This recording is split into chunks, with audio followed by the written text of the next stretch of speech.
रात घनी काली थी। आसमान में तारे टिमटिमा रहे थे, मानो डरे सहमे बच्चे अंधेरे से मुंह छुपा रहे हों।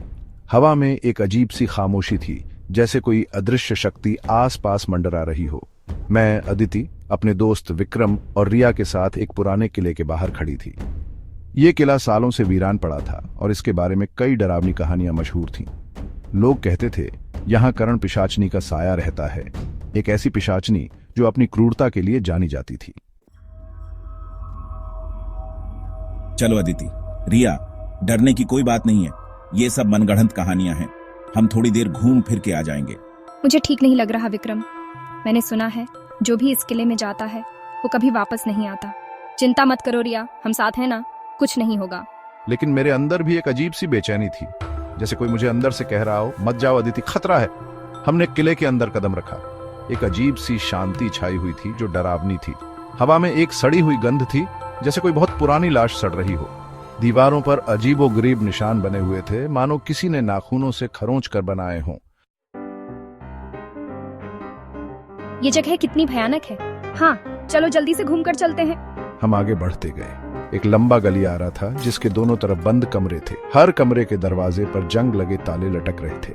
मैंने एक कमरे का दरवाजा खोलने की कोशिश की, लेकिन वो जाम था। छोड़ो अदिति, क्या मिलेगा अंदर जाकर। चलो आगे चलते हैं। हम आगे बढ़े, एक बड़े से हॉल में पहुंचे।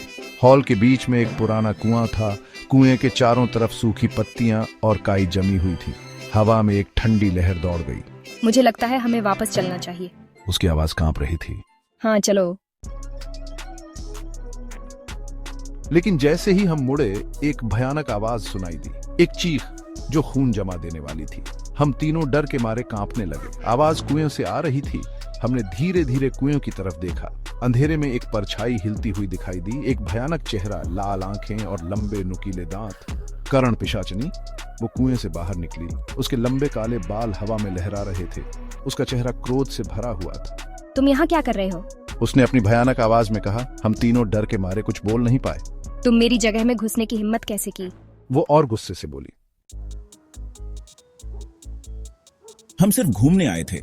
हमें नहीं पता था कि यहाँ कोई रहता है। झूठ मत बोलो, तुम मेरी शक्ति को चुनौती देने आए हो। वो हमारी तरफ बढ़ी। हम भागने लगे, लेकिन वो हमसे ज्यादा तेज थी। उसने रिया को पकड़ लिया। नहीं। पिशाचनी ने रिया को कुएं में फेंक दिया। रिया। विक्रम और मैं डर के मारे भागते रहे। पिशाचनी हमारे पीछे आ रही थी। हम अपनी जान बचाने के लिए हर संभव कोशिश कर रहे थे। हम किले से बाहर निकल आए, लेकिन पिशाचनी ने हमारा पीछा नहीं छोड़ा। वो हवा में उड़ती हुई हमारे पीछे आ रही थी। हम भागते भागते एक पुराने घर में घुस गए। घर खाली था। हम एक कमरे में छुप गए। पिशाचनी घर में घुस आई। वो हमें ढूंढ रही थी। उसकी भयानक आवाज घर में गूंज रही थी। हम डर के मारे सांस भी नहीं ले रहे थे।